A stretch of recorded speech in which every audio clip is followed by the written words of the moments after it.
Prezados, vamos dar continuidade ao nosso segundo seminário multidisciplinar do Sindosfil para todo o estado de São Paulo, envolvendo aí várias temáticas de interesse dos hospitais e de todos os gestores que estão nos assistindo nesse momento.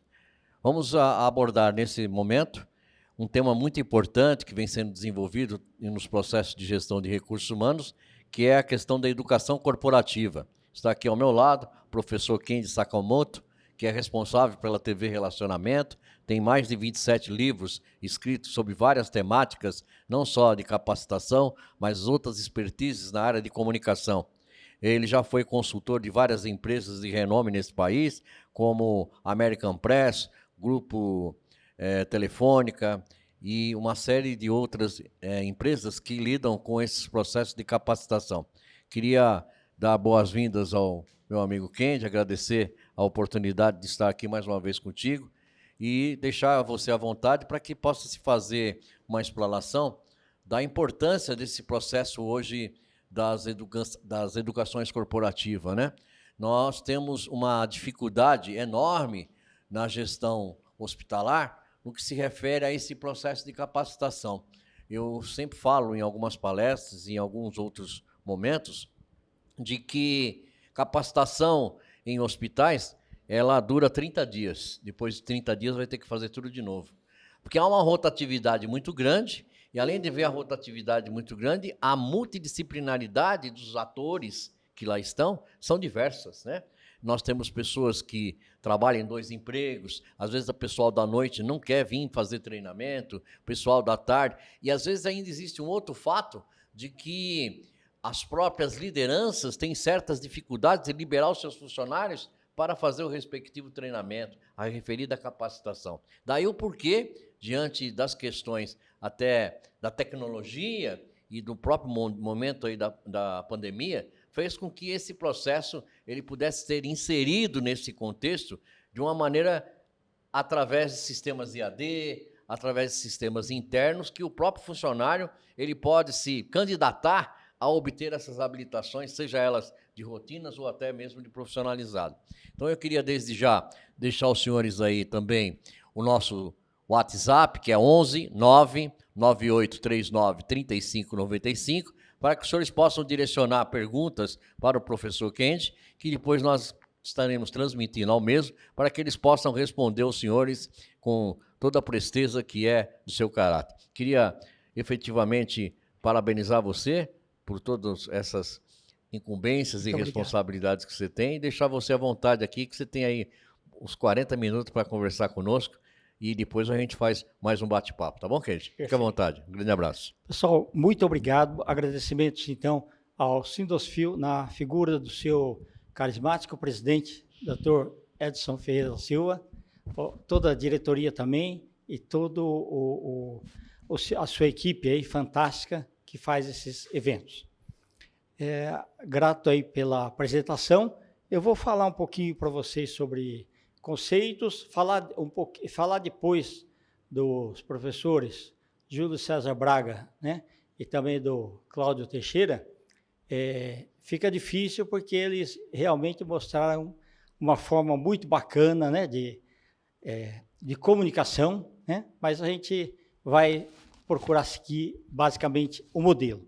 Como o tema nosso fala em educação corporativa, e muitas vezes é um tema polêmico, então eu gostaria de falar alguns conceitos antes de propriamente expor a apresentação, tá? Primeiramente, eu tenho visto aí o pessoal nos eventos do Sindosfil, grande parte das pessoas muito jovens, cheias de sonhos, né? E querendo realmente aprender, isso é legal. Então, só para contextualizar, eu tenho 67 anos, eu sou do tempo que o Mar Morto estava em coma no hospital, não tinha morrido ainda, tá? Mas eu tenho procurado me atualizar. Então, um pouquinho da minha história quando eu vim de Monte Alto, uma cidade muito pequena, 18 mil habitantes, existia em 1972 27 graduações regulamentadas. Hoje existem mais de 500. E eu tinha que fazer uma opção que naquela ocasião, para mim, foi a mais assertiva. Então, na ocasião, eu pensava assim, se eu fizer pedagogia, administração, economia, direito, né, e todas as outras aí que existiam na época, quando formado, quanto que eu teria de ganho para poder comprar uma casa e trazer meus pais do interior para cá. E como eu não tinha respostas, jornalismo, isso daí e tal, eu vi que o piso de engenheiro no Brasil era 10 salários mínimos. Falei, fazer engenharia.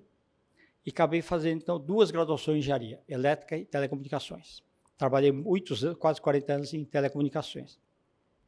Depois dos 30 anos, fui conhecer esses testes de perfil psicológico.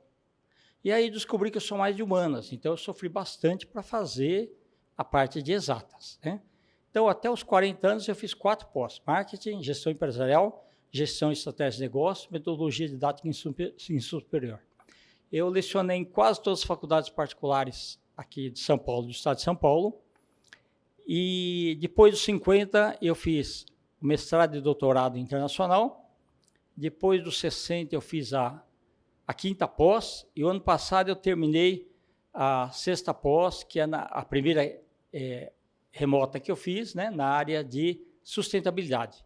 Estou fazendo um MBA internacional, né, pela Competência do Brasil. Então, o segredo é o seguinte: eterno aprendiz, tá? Porque a gente nunca é dono da verdade. Até quando o pessoal pergunta isso, eu falo assim: a verdade, ela nunca está aqui, ela está um pouquinho para cá, um pouquinho para lá. E todo fato tem 3 lados: o meu, o seu e a verdade. E ninguém está mentindo. Vale do ponto de vista do observador, né? E eu vou colocar alguns conceitos aqui para a gente, antes, né, da Universidade Corporativa. Vamos imaginar um restaurante imenso, um restaurante muito grande, tá ok? E o cliente entra, é recebido pelo maître, o maître o encaminha até a mesa e ele fica vendo aquele restaurante grande. Aí vem o garçom, 50 metros da cozinha até ele, e fala assim, entrega o cardápio: bebida, senhor? Ah, pois não, me traz aí uma jarra de suco de laranja. E ele vê o garçom andando mais 50 metros até a cozinha. Quando o garçom chega de volta com o suco de laranja, já deu tempo dele escolher o prato quente. Mas é um cliente muito observador. E quando o garçom começa a servir o suco de laranja, o garçom se debruça um pouco, né, respeitosamente, e o cliente vê, né, que ele tem uma colherinha de sobremesa aqui no bolso. E fala assim: ô garçom, por que essa colherinha de sobremesa aqui? Falou: essa colher de sobremesa é o seguinte: como o senhor vê, esse restaurante é muito grande. Então, nós contratamos um engenheiro de processo que avaliou tudo isso daqui e viu o seguinte, que 15% das pessoas, na hora de pegar a sobremesa, acaba derrubando a colherinha. E até a gente ir lá buscar na cozinha de volta, né? São 50 metros para ir, 50 metros para voltar. Quando é sorvete, gelatina, alguma coisa, fica muito chato. Então, com isso, a gente economiza 2 garçons da hora do maior movimento, que é a hora do almoço. Nossa, que interessante. Depois o garçom vai, traz o prato quente, começa a servi-lo, e o cliente, muito observador, ele vê que sai um cordãozinho aqui do lado da calça, da cor da calça. Ninguém vê, mas ele enxergou. Ele falou: escuta, para que esse cordãozinho aqui? Ele falou: esse cordãozinho também é do nosso engenheiro de processo. Para a gente ir no banheiro e não perder muito tempo, a gente vai lá, abaixa o zíper, né? E com o cordãozinho a gente tira para fora. Aí o garçom falou assim, o cliente falou assim: nossa, interessante. E como é que põe para dentro? Aí o garçom falou: os outros garçons não sei, eu, por exemplo, uso a colherinha. Então, muitas vezes, você desenha um processo que é uma beleza, né? Mas ao longo do tempo, né, na hora que você realmente precisa, é meio complicado, tá? Só para dar uma ideia da interpretação, né, quando você contrata alguma coisa e não vê o todo, né? E vamos falar mais um exemplo sobre visões. Todo mundo acha que no mesmo ambiente todo mundo tem a mesma visão. Vocês aí também no hospital acham que todo mundo tem a mesma visão, porque trabalha um do lado do outro e tem o mesmo chefe. Eu vou dar um exemplo de um restaurante pequenininho, não aquele grandão, pequeno. A visão do garçom é receber gorjeta. A visão do maître é que aquele cliente volte. A visão do gerente é que não só aquele cliente volte, mas traga um novo cliente. E a visão do dono do restaurante é abrir outro restaurante. Então, vocês veem que no mesmo local nós temos várias visões diferentes. E muitas vezes a área de atuação também influencia. Então, vamos imaginar o seguinte: 3 profissionais, eu vou elencar. Um advogado, né? O doutor Edson vai piada de advogado. Um advogado, um programador da Microsoft e um engenheiro mecânico. Ok? Os 3 entram numa concessionária e pegam um carro zerinho. Tá? Então, advogado, o programador da Microsoft e o engenheiro mecânico. Os 3 estão indo, 1,5 km, o carro para de repente. Inexplicavelmente, ele para. O advogado já sabe assim: qual a defesa do consumidor? Nós vamos mover uma ação contra essa concessionária, né? E vamos pedir X%, não sei o quê, a gente reparte, não sei o que lá. Tá. Aí o engenheiro mecânico falou: olha, se eu abrir o motor e mexer algumas peças, eu consigo fazer o carro funcionar. E o programador da Microsoft falou: não, eu estudei e aprendi assim. A gente sai do carro e entra de novo que ele tem que funcionar. Né? Porque para ele é o boot do sistema. Então, é isso que cada um tem a sua mentalidade. Eu vou dar mais um exemplo. Uma casa noturna, tá? Tá lá tomando uísque. Um banqueiro, não é bancário não, banqueiro, tá? O cara que vai emprestar dinheiro. Aí tem um médico que quer fazer expansões de vários consultórios aí que ele tem e tudo mais. E tem um advogado. Então, o advogado vai redigir o contrato, o banqueiro vai emprestar dinheiro e o médico vai fazer as expansões dos negócios desse. Tudo bem, né? Estão lá conversando, está tudo indo em ordem. De repente, a luz fica mais branda, começa uma música e uma dançarina começa a fazer um show de striptease, todo mundo fica olhando para ela. Só que ela é muito esperta e ela percebe que tem um banqueiro na casa. Aí, quando falta tirar a última peça, que é a calcinha, ela sobe em cima da mesa onde estão os 3, fica de costas e tira a última peça. E todo mundo ficou olhando para aquela mesa, né? Os 3 já muito constrangidos, né? O advogado rápido abre a carteira, pega uma nota de R$100, dá uma cuspidinha, cola na nádega esquerda dela. Tá? O advogado pega, tira 2 notas de 100, dá uma cuspidinha, cola na nádega direita dela. E todo mundo fica esperando o banqueiro. O banqueiro é o homem do dinheiro. Aí o banqueiro abre a carteira, pega um cartão, passa no bumbum dela e retira os 300. Aliás, é isso que o banqueiro faz com a gente também. Tá? Mas, via de regra, eu conto essas piadas para mostrar que as visões das pessoas são diferentes. Então, isso faz com que, quando a gente fizer uma explanação de educação corporativa, significa o seguinte: cada um vai ter a sua interpretação, tá? Mas isso é normal, mas vai valer o senso comum, tá? Então, nós vamos falar o seguinte: o reconhecimento da importância da educação corporativa, alguns exemplos aqui, né, que serviço aqui, principalmente em empresas familiares, muitas vezes isso ocorre, e vou dar exemplos aqui. Qual que é o histórico? 1992, a Academia Accor de Hotéis, okay? Começa a universidade corporativa para padronizar o jeitão de atendimento das pessoas. Porque ele tem que ser quase que idêntico. E você sabe que em várias cidades do Brasil, em vários bairros diferentes, pessoas diferentes, com formações diferentes, muitas vezes vão apresentar resultados diferentes. Então, eles fizeram uma universidade corporativa para que cada um deles fizesse uma imersão do todo da empresa para conhecer a importância do papel dele ali e o que aquele papel dele influencia no negócio da empresa. Tá? Não é só assim, você vai só atender e colocar no sistema e tudo mais. Não, você faz parte de uma roda de energia, tá? Que vai proporcionar dinheiro para a empresa. Basicamente, o resumo é isso daí. Tá? Nós tivemos aí a Universidade Martins Varejo, né? Não sei se o pessoal conhece Martins, é a maior atacadista do Brasil, uma história fantástica.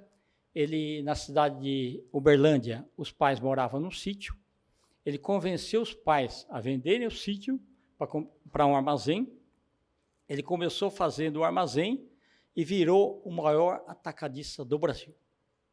Tá? É uma coisa fantástica.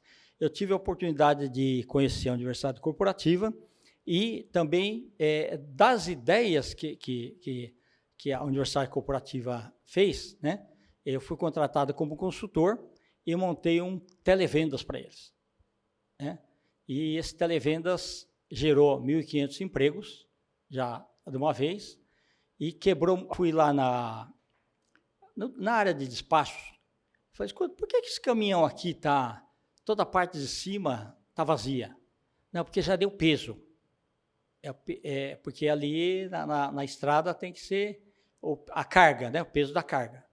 Eu falei, mas por que não coloca coisa que não ocupa espaço? Falei, mas a gente não vende fralda nem papel higiênico. Mas vocês poderiam vender fralda e papel higiênico para completar a carga.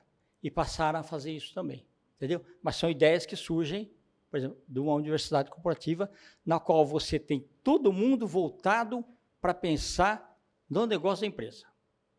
Tá? Agora, em 95 saiu a Universidade Ambev, tá? Então, o pessoal sabe todos os processos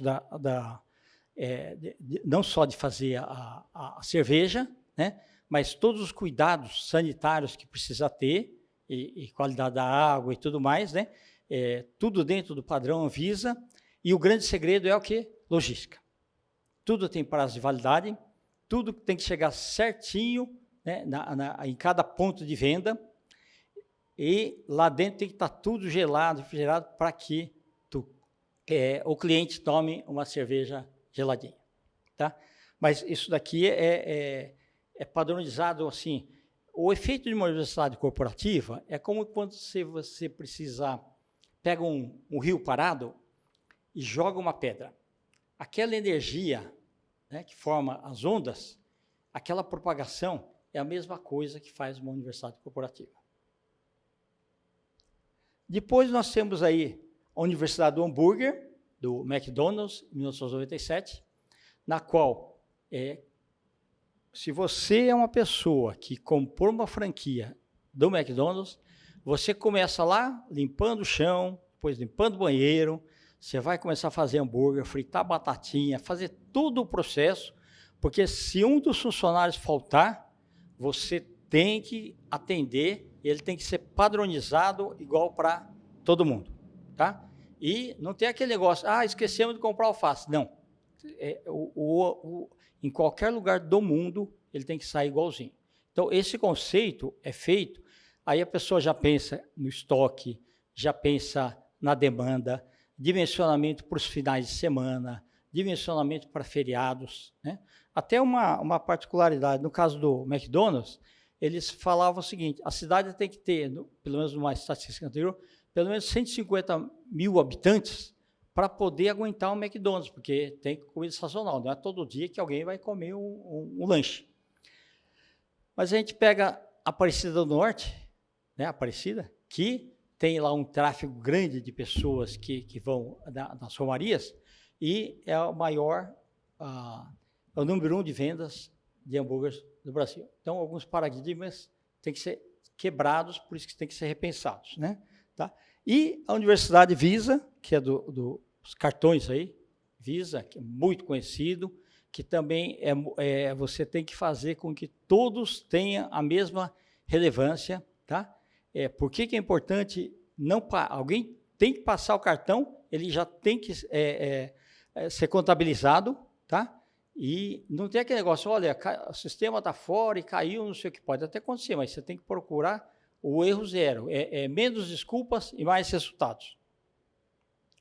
Aí tem também a Fivale, que é da Vale, antigamente chamava-se Vale do Rio Doce, nas questões de Mariana e Brumadinho, ela ficou bastante machucada, né, tal, no impacto aí que teve, mas assim, aquela população, basicamente o entorno, que são famílias que trabalham dentro da Vale, acabaram tendo, então, acesso a Fivale, que também virou, além de ser educação corporativa, acabou montando faculdades para servir as comunidades que estão lá. Então, tem vários cursos de graduação, inclusive tem até curso de medicina. Tá? A Universidade Habib's, que é do grupo Al Saraiva. Então, eu conheci o Alberto Saraiva, fiz lá um projeto lá para eles lá do call center, né?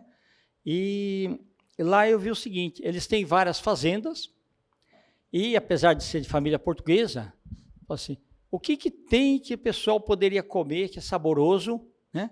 E que, porque ele ia concorrer com as padarias lá, normalmente portuguesas, ia ser na mesmice. Falou, não, eu poderia trazer comida árabe. E colocar que nome? Habib quer dizer carinhoso. Então, vamos colocar Habib, né? E colocar Habib comida árabe. Né? E começou esse complexo grande, né? Que hoje tem o ragazzo, tudo. Né?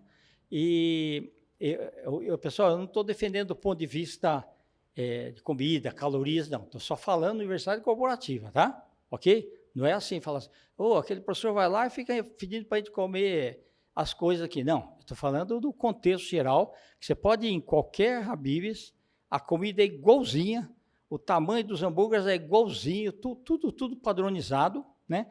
E o tipo de atendimento também é bastante padronizado. Não é? Muitas vezes fala, mas parece robotizado.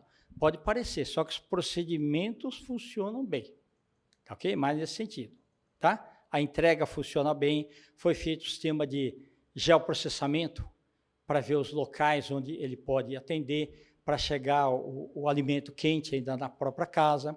É lógico que teve alguns problemas, né? No morro, pessoas foram assaltadas, motoboys, mas faz parte, tá? Mas o conceito geral é esse daqui.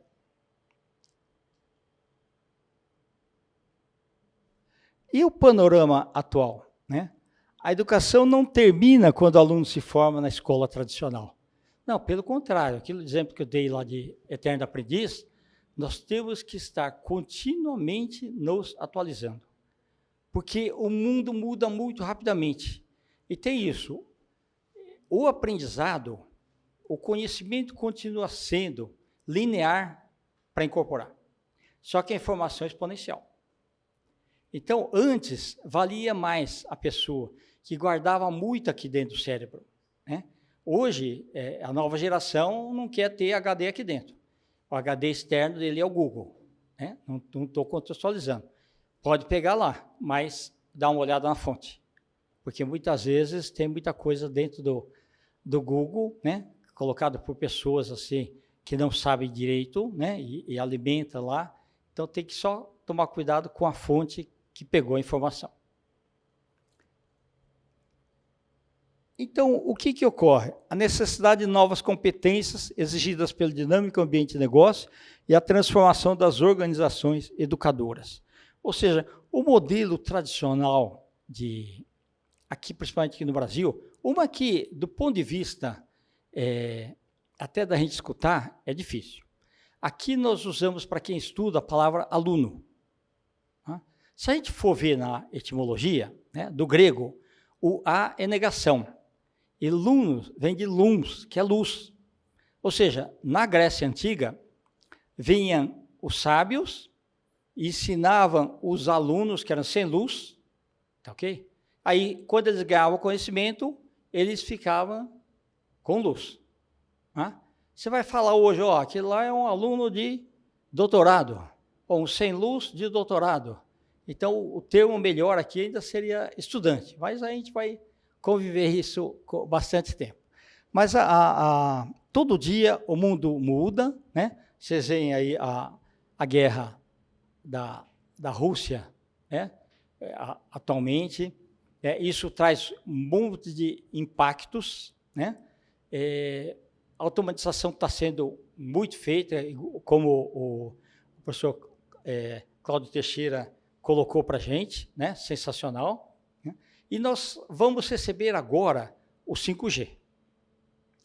Pessoal, o 5G vai fazer uma transformação no mundo fantástica. Só mais ou menos uma ideia.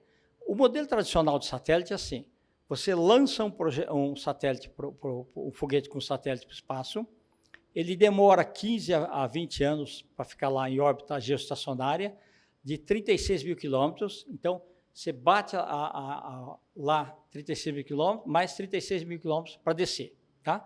Esse modelo está funcionando normal, né, até o 4G, só que assim, o 5G, o satélite, ele joga 1000 caixinhas, né? Parece essas caixas de tomate ao longo do planeta, numa órbita de 200 quilômetros, não mais 36 mil quilômetros, um tempo de vida mais útil, só que ele tira as áreas de sombra.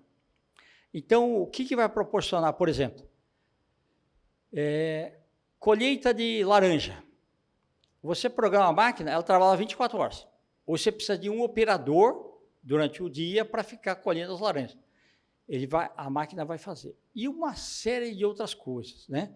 Você vê que o que vai acontecer agora, em novembro, a Sabesp já vai começar a fazer, pelo IoT, Internet das Coisas, vai conseguir fazer a leitura dos hidrômetros remotamente. Tem um software que vai fazer isso. Então, 10 mil terceirizados que fazem leitura de hidrômetro vão perder o emprego em novembro. Eles têm que arrumar outra coisa. Só para mostrar para vocês que a capacitação tem que ser constante. Não dá tempo para você pensar assim, olha, eu fiz isso a vida toda, vou continuar fazendo até aposentar. Está acabando isso daí. Cada vez mais rápido, né? Nós estamos perdendo essa capacidade, né? E o que é a educação corporativa? Ela dá uma competitividade, ou seja, você começa a enxergar as outras empresas concorrentes, por que elas estão na frente? Mas o nosso sistema de treinamento e desenvolvimento, nós temos, daí capacitamos tantas pessoas durante o ano e não sei o que lá tal. Falei, tá bom, mas você está fazendo um método normal, você está qualificando eles para o seu trabalho normal. Mas você não está dando uma visão do todo de quanto que a empresa precisa crescer e quanto que a empresa precisa chegar, né? Eu já cheguei empresas de TV a cabo, consultoria ano passado, que uma vez eu estava visitando lá e eu vi a moça de RH falar para a gestora de atendimento, olha, chegou um novo canal aqui, na época era o National Geographic. Olha, eu preciso de 40 pessoas para treinar agora durante 20 minutos sobre informações do novo canal. Aí ela falou, tá bom, pode liberar. Eu falei, não pode, você tem nível de serviço, vai cair, todo mundo vai reclamar.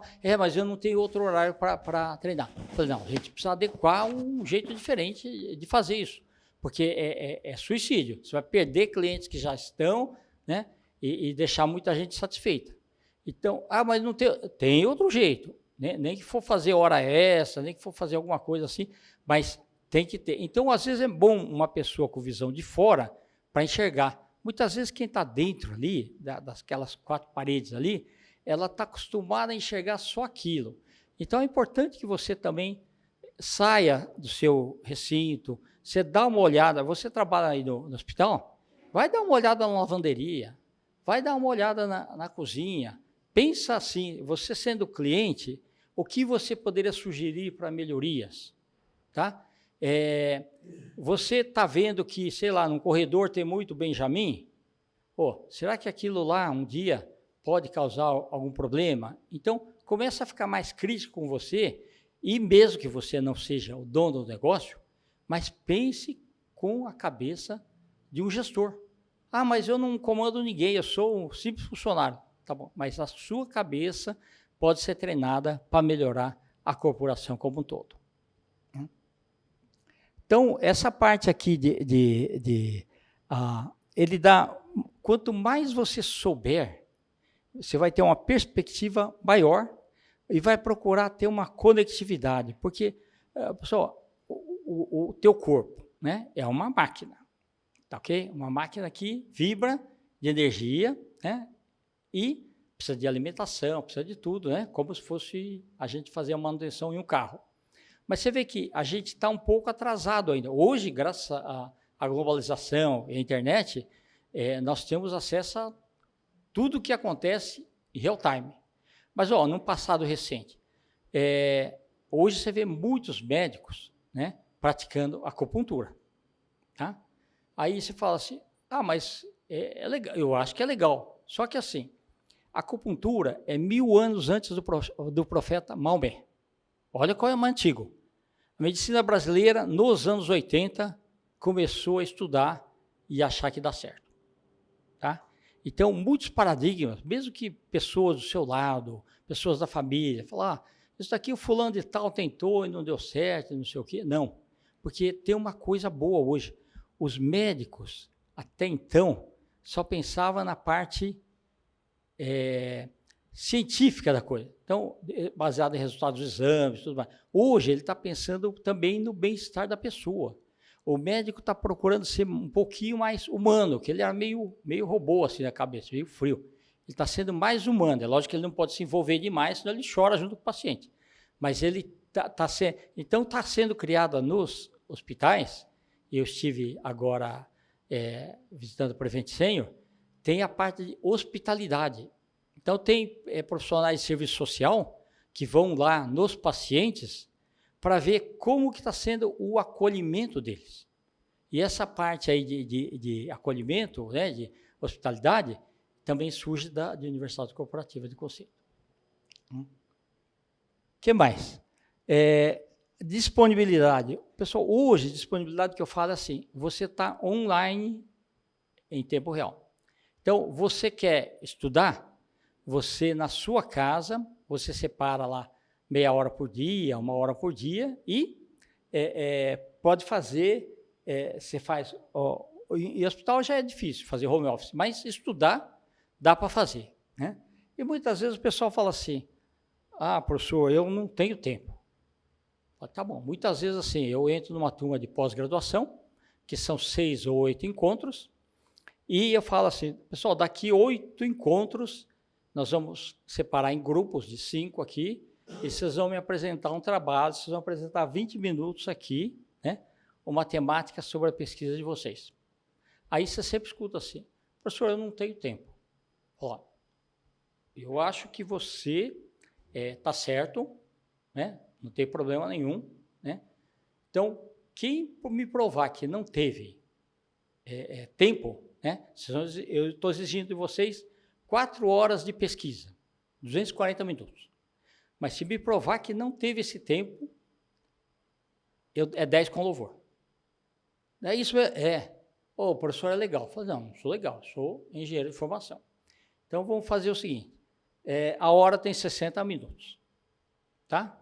Vezes 24 horas, dá 1.440 minutos, dia. Ok?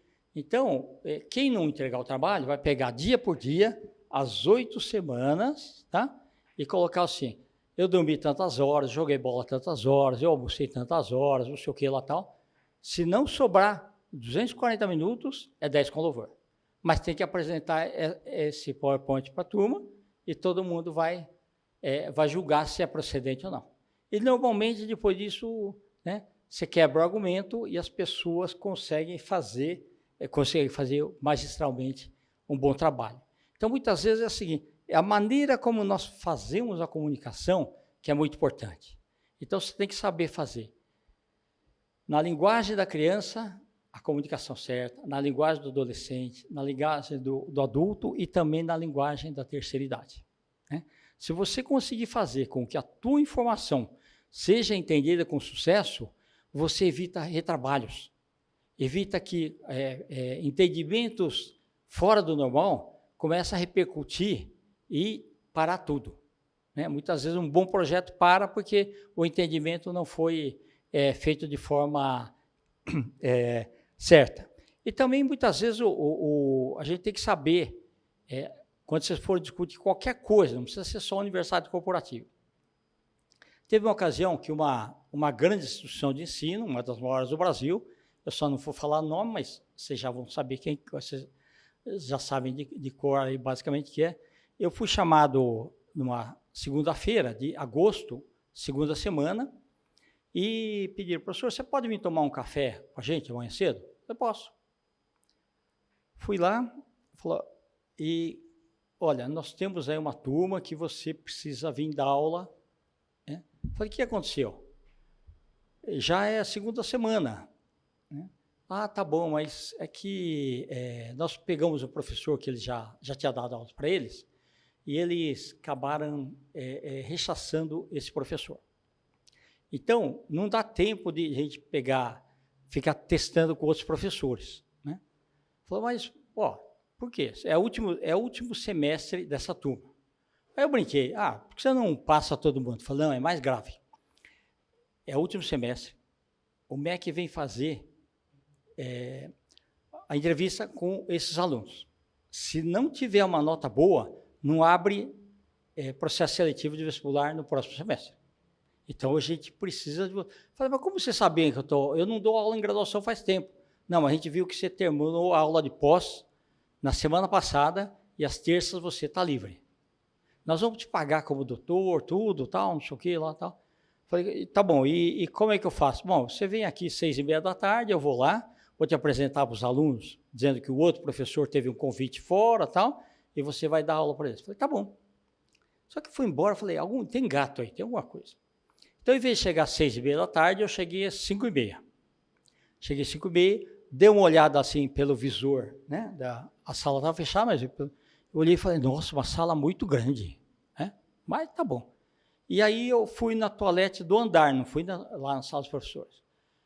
Quando eu estou para sair da casinha, eu escuto um barulho e falei, opa, deixa eu ficar aqui. Segurei a porta lá e tal. Aí eu vi 4 estudantes chegando lá. Olha, eu escutei aí que vem um japonês dar aula para a gente agora. Nós vamos fazer igual o outro, vamos dar um susto nele, aí o coordenador vai ter que ficar toda semana tentando buscar um professor aqui. Tá, vamos fazer isso? E não deu para ver, só vi que um tinha tênis e calça jeans, mas não dava para ver rosto nem nada. Aí, deixei eles ir embora e fui lá. Aí falei ao coordenador, escuta, eu passei na sala lá, esqueci de falar. Nós juntamos 3 turmas. Falei, quantos alunos tem? Uns 120. Mas você pode dar aula de microfone, sem problemas, tal, não sei o quê. Eu falei, tem mais alguma notícia ruim que você tem que me dar? Ele falou, tem 4 alunos lá que não valem nada. Desde o primeiro semestre, os professores chamam a atenção, tal, mas deixa quieto. Então, você vai ter que aturar eles esse semestre aí que for. Eu falei, tá bom. Cheguei, ele me apresentou lá para a turma, tal, foi embora. Aí eu estou lá, falando, olha, nós vamos ver isso. Aí eu escuto zum, zum, zum lá. E eu vi, um deles era de tênis e jeans. Aí eu cheguei para os 4 e falei assim, olha, eu sei que o que vocês estão falando é muito importante, porque vocês estão pagando a faculdade, né? Ou seja, me pagando também, e estão falando uma coisa, eu estou achando que é muito importante. Então, vamos combinar uma coisa? Vocês saem, vocês assinam a lista, vocês saem, conversa lá, fica o tempo que quiser, tá? Ok? Eu só não sei como vocês vão na prova, e fui lá para frente. Aí eu escuto assim, professor, sou eu que pago o seu salário. Aí eu voltei até o meio e falei, pessoal, vocês viram o que ele falou? Ele não está de todo errado, mas também não está certo. Então vamos fazer a conta. Falei assim, pessoal, eu ganho tanto, né? Cada vez que eu venho aqui, né, para dar as 3 aulas, eu tiro o imposto, porque eu dou uma nota aqui e tal, divide por 121 alunos. Peguei a lista lá, olhei. Deu 1,80. Aí eu abri minha bolsa, peguei 1,80, fui até lá, falei, isso é seu. O que é isso, professor? É quanto você me paga. Falei, pode ser que eu esqueça. Então, toda vez que eu vim, você me lembra. Toda vez eu vou te pagar 1,80. Falei, por quê? Para você nunca mais falar que você paga meu salário. Bom, fui, dei aula normal, eles ficaram quietinhos. No final da aula, eles vieram pedir desculpas. Foi o melhor trabalho deles, apresentado o grupo, e hoje eles estão comigo no Facebook. Então, vocês veem que muitas vezes a maneira com que você trata a comunicação faz toda a diferença, né? Tá? Eu já estou nos instantes finais, né?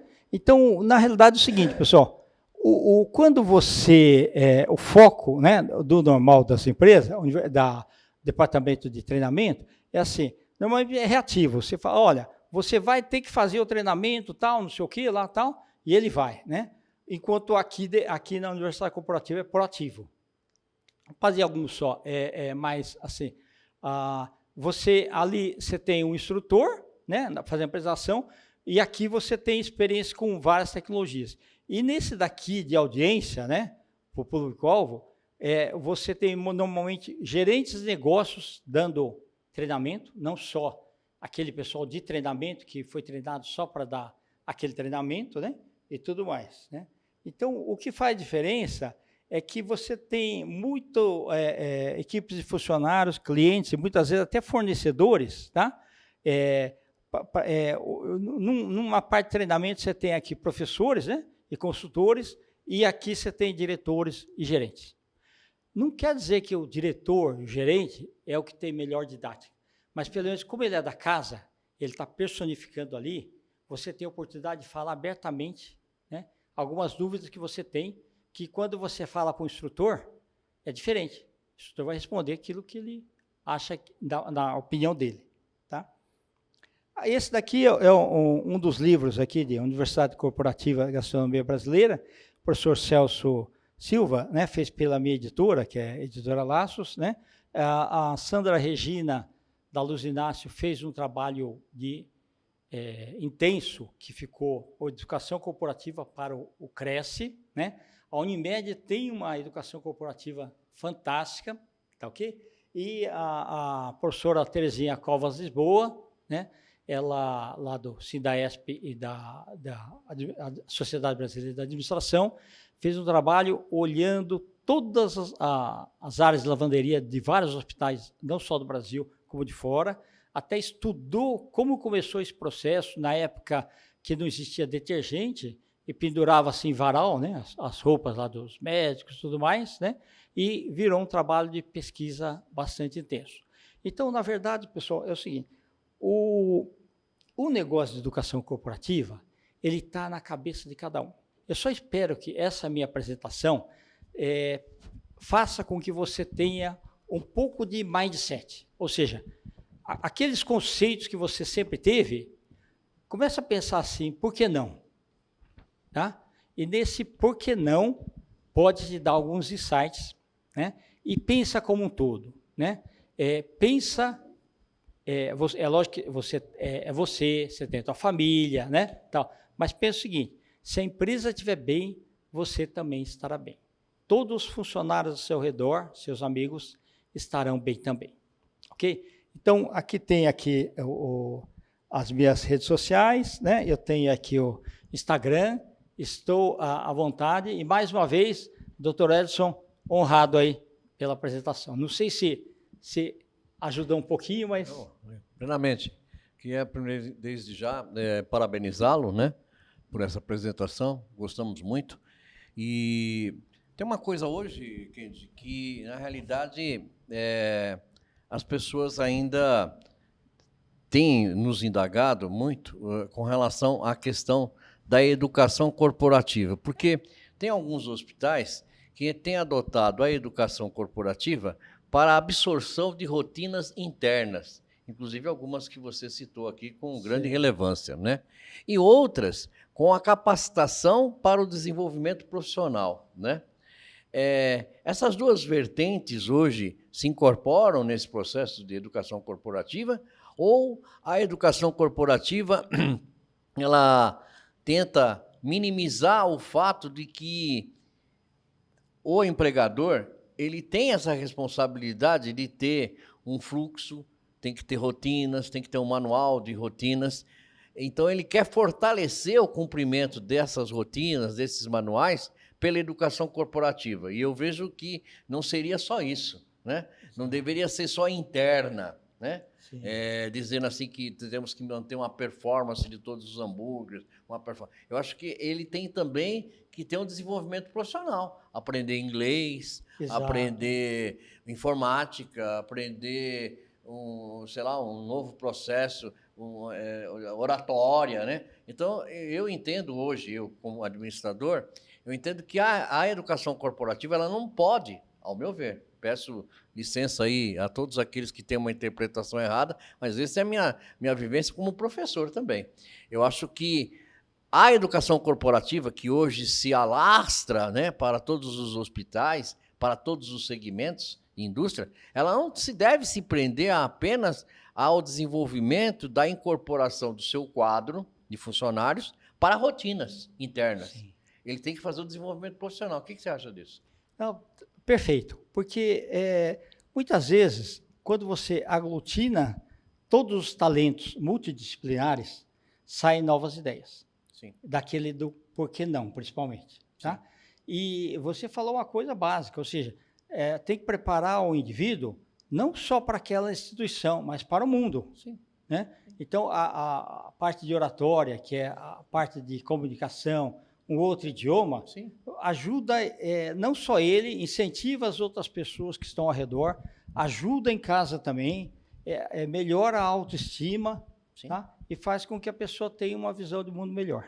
Até porque ele se desenvolve também, né, Sim. dentro da sociedade. Eu tenho aqui algumas perguntas aqui. A primeira vai mais ou menos na linha que eu passei, mas eu acho que é importante você destacar. Qual a diferença, né, entre universidade corporativa e educação corporativa? Tem alguma diferença? Na verdade, sim, educação corporativa e universidade corporativa, basicamente, é uma coisa só. Tá? Ela difere das áreas de treinamento e desenvolvimento que estão internas da empresa. Tá. Porque lá o pessoal é mais quadradinho. Sim. Certo? Faz aquilo voltado para o trabalho. Enquanto da universidade corporativa, a ênfase é voltada para o negócio. Tá. Ou seja, para a empresa sobreviver com toda excelência, dentro das melhores práticas, ela deve seguir até regras de conduta de funcionários, regras de segurança da informação, né?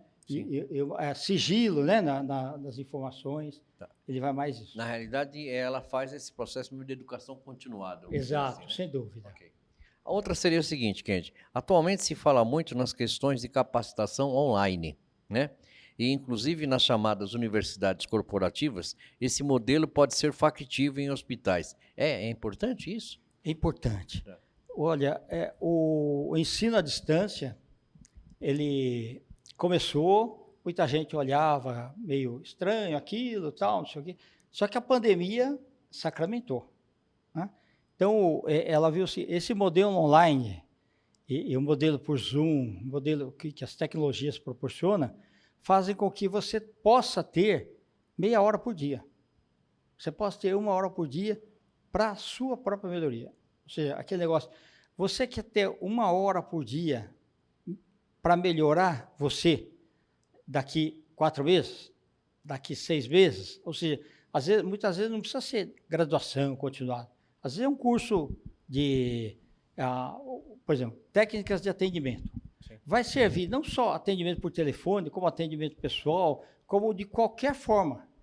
Né? A gentileza é aquele negócio que é percebida, é uma qualidade percebida pela pessoa. Né? E muitas vezes ela precisa ser capacitada para isso.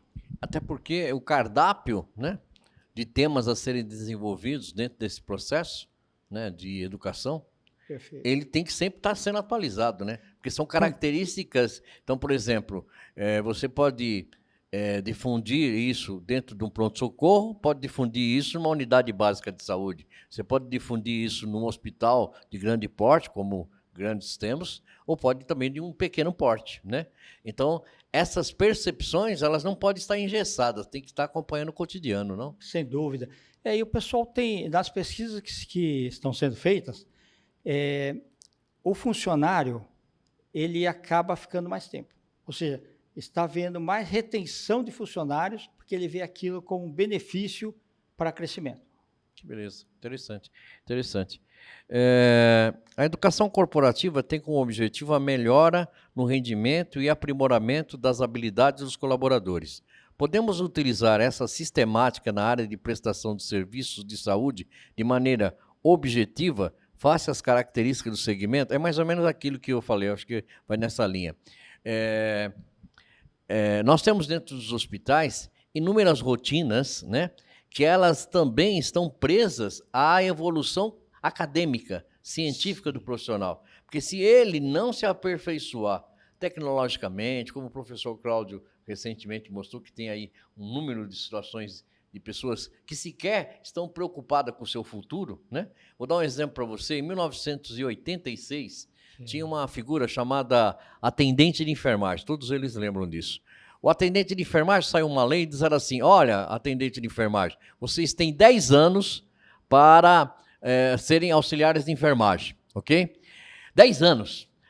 Aí aqueles, é porque eu não tenho tempo, eu não dá para me estudar. Passou 10 anos, perderam os empregos, certo? Ok. E hoje já tem o técnico de enfermagem, né? Que está vindo aí. Perfeito. É importante isso, né? Na verdade é o seguinte, tudo, até nós, temos aí um prazo de validade. Sim. Então a gente tem que aproveitar isso. De fato, muito bom.